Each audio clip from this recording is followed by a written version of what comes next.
풀 수 있는 형태로 나옵니다만 경우에 따라서는 개념을 명확하게 알고 있어야만 풀 수 있는 그런 문제들이 출제되고 있기 때문에 여러분들 미리 알아두면 좀 더 쉽고 빠르고 정확하게 문제를 풀 수 있을 것입니다.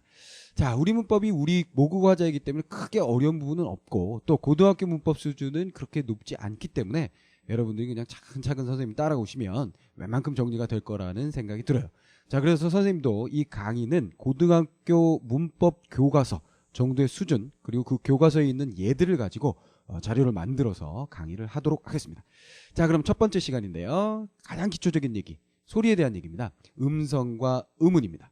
자, 그러면 여러분들이 음성, 음운 많이 들어봤을 거예요. 음성하면 아우 선생님 음성이 정말 좋은데요. 이런 식으로 들어봤을 거예요. 그러나 음운은 일상생활에서 거의 쓰지 않고 문법의 경우에만 여러분들이 만나게 된 그런 개념일 텐데요.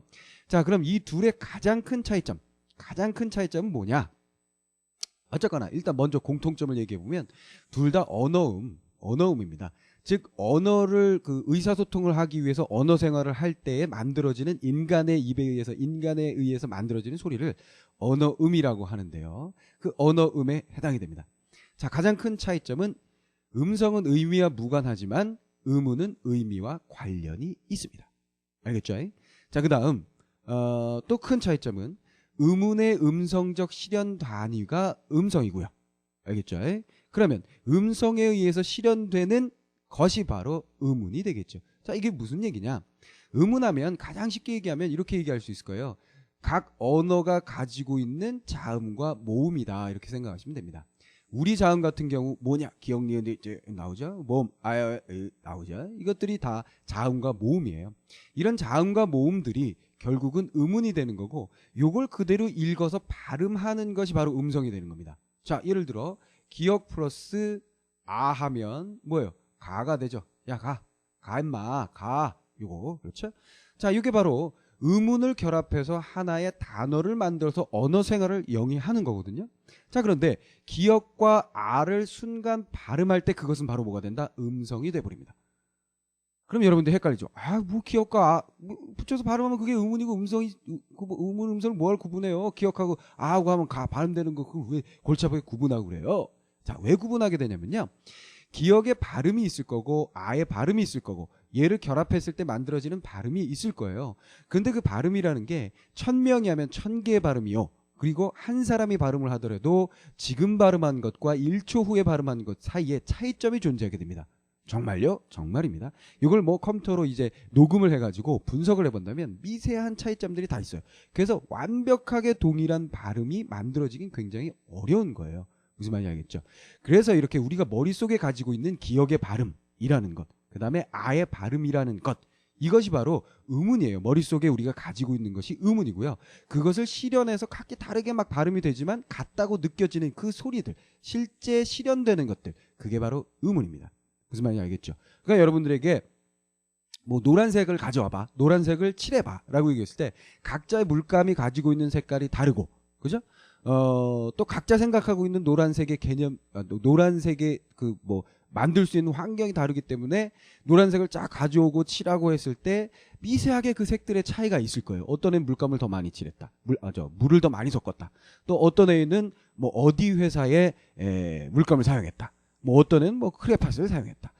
뭐 이런 것에 따라서 색종이를 붙였다. 이런 것에 따라서 뭐 100명의 학생들에게 노란색을 준비해오고 칠하고 만들어 와라 했을 때 다르게 실현이 된다는 거예요.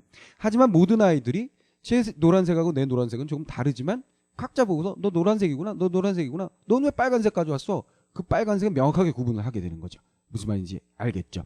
그렇게 노란색이라고 머릿속에 우리가 가지고 있는 개념, 그것이 바로 음운 같은 것이고요. 그죠? 그리고 모든 학생들이 각자 만들어낸 색깔, 그것이 바로 음성에 해당하는 것이라고 생각을 하시면 돼요. 그러다 보니까 음성이라는 것은 굉장히 개인적으로 실현되는 것이며 개인적인 성향을 가지고 있고, 음운은 사회적으로 인정되며 공인된 그런 것들이 되겠죠. 그리고 음성은 구체적으로 우리가 듣게 되는 것이라면 음운은 머릿속에 있는 추상적인 거예요. 무슨 말인지 알겠죠? 또 음성은 물리적으로 만들어진 그 소리, 실제로 녹음이 될 수 있고 녹음을 해서 뭐 그래프로 이렇게 파장으로 그림으로 볼 수 있는 것이라면 음운이라는 것은 관념적인 녀석입니다. 그러나 공통점 둘 다 분절적 끊어볼 수 있어요. 가 이렇게 기억 아처럼. 자, 그래서 결국은 음성의 차이는 의미의 변화를 주지 않습니다. 그러니까 가 발음을 앞에 발음 내가 야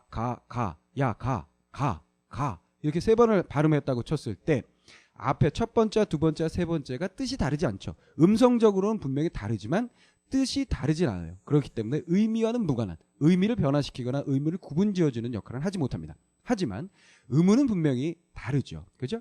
가 했을 때하고 나 했을 때하고는 의미가 분명히 다릅니다. 이렇게 기역, 니은이라는 의문이 변화됨으로써의 차이는 분명히 있게 되는 거죠. 의미와 밀접한 관련을 갖게 되는 거고요. 자, 음성도 역시 소리의 최소 단위이며 음운도 잘라내어진 소리의 최소의 단위다. 이렇게 생각하시면 되겠고, 자, 의미와 관련이 있기 때문에 음운은 변별적인 기능, 즉 뜻을 구분해주는 기능을 하게 됩니다. 무슨 말인지 여기까지 다 이해됐겠죠? 자, 그래서 음성과 음운에 대해서 구분을 했어요. 근데 여기 한 가지가 더 나와 있네요. 뭐가 있느냐? 음향이라는 녀석이 있어요. 자, 그렇다면 음향이라는 녀석은 도대체 뭐냐? 음향이라는 녀석은 뭐냐? 이 녀석은 자연의 소리라고 되어 있군요. 그렇죠? 의미와 무관하다는 것은 음성하고 동일합니다. 그렇죠? 밖에 새가 운다, 바람이 분다, 이런 거 다 의미와 무관한 자연의 소리들, 음향이라고 우리가 이야기하는 것들입니다. 자, 그래서 어쨌거나 인간이 만들어내는 소리, 언어 활동을 하기 위해서 만들어내는 소리들을 음성이나 음운이라고 하고요. 알겠죠? 그 다음에 이외의 소리들을 음향이라고 한다. 이 정도로 여러분들이 개념을 잡아주시면 되겠어요. 자, 그래서 언어 일반적인 것에 대해서 지문이 나온다고 했을 때 음성과 음운에 대한 지문이 있을 수 있습니다. 그러면 여러분들이 이런 기본적인 아주 상식적인 것을 알고 있으면 그 지문을 남보다 빠르게 읽고 명확하게 읽을 수가 있어요. 그리고 언어 지문은 언제나 모든 시험에 반드시 하나 이상은 출제가 되기 때문에 여러분들이 이걸 정리해 주는 것이 좋겠습니다. 이걸 꼭 암기해야 되는 것은 아니에요. 그리고 암기 이해를 선생님이 얘기해 준 것을 이해할 수 있다면 암기를 하지 않아도 음운이란 말, 음성이란 말을 많이 들어왔기 때문에 바로바로 여러분들이 흡수할 수 있을 거라는 생각이 듭니다. 자, 어쨌거나 궁극적으로 여러분들이 간단하게 정리한다면 음운은 뭐요? 자음과 모음이다. 음성은 그것을 실현한, 그죠? 실제 실현한 것으로서 다를 수도 있다. 그러나 그 다름은 뭐다? 뜻을 구분해주는 역할을 하진 않는다. 자, 이렇게 정리를 해주시면 되겠습니다. 자, 그러면 좀 예를 들어서 설명을 해볼까요? 자, 여기 음운과 음성을 설명하기 위해서 선생님이 형태소를 먼저 설명을 해놨는데요. 자, 형태소라는 건 뭐냐? 형태소. 형태소라는 것은 말 그대로 뜻을 가진 가장 작은 언어의 단위입니다.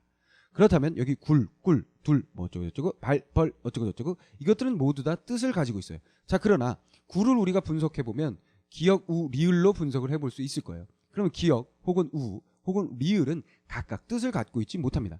얘네들이 하나로 뭉쳐져야만 뭐 먹는 굴이라든가 뭐 이렇게 파여 있는 굴이라든가 라는 의미를 갖게 되죠.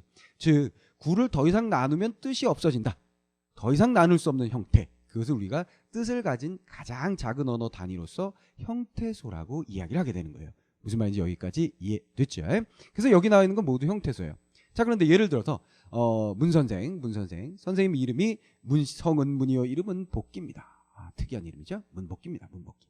자, 그런데 이게 하나의 형태소냐? 형태소입니다. 왜냐하면 복기를 나눠보세요. 어떻게 나눌 수 있을까요? 복 플러스 기로 나누게 되죠. 더 나눈다면 비읍 플러스 오 플러스 기역으로 기역 플러스 2로 나눌 수가 있을 거예요.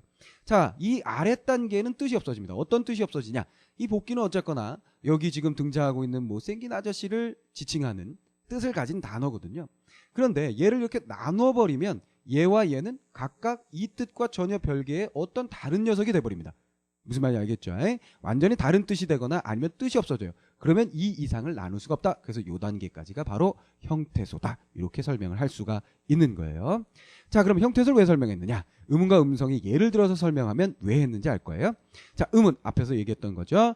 뜻을 구별해주는 기능을 가진 소리의 단위다. 그랬어요. 중요한 것은 뜻을 구별해주는 기능. 이게 굉장히 중요한 부분이 되겠고요.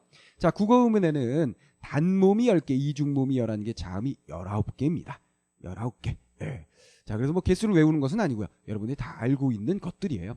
자, 그럼 예를 들어보면 당연히 기역, 니은, 기역, 니은으로 해야 될 텐데 이 좀 이상하죠. 아야, 어여 이랬으면 좋겠는데 이상하죠. 왜 그랬냐면 이 앞에 거예요. 이 앞에 있는 자음들을 보여준 겁니다. 이 앞에 있는 자음들을 순서대로 그냥 열거를 했어요.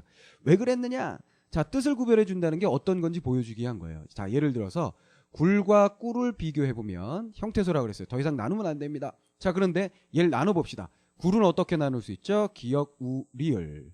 꿀은 어떻게 나눌 수 있죠? 쌍기역, 우, 리을. 우와 리을은 동일합니다. 그렇죠?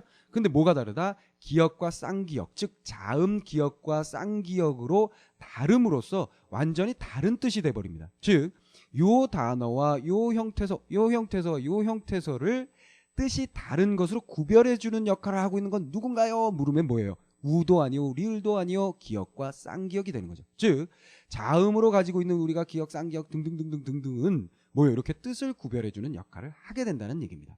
자, 그러면 자음만 이런 역할을 하느냐? 아니다, 이런 얘기죠. 발과 벌을 또 생각해 볼까요? 자, 얘를 나눠보면 비읍, 아, 리을. 얘를 나눠보면 비읍, 리을. 이렇게 나누게 됩니다.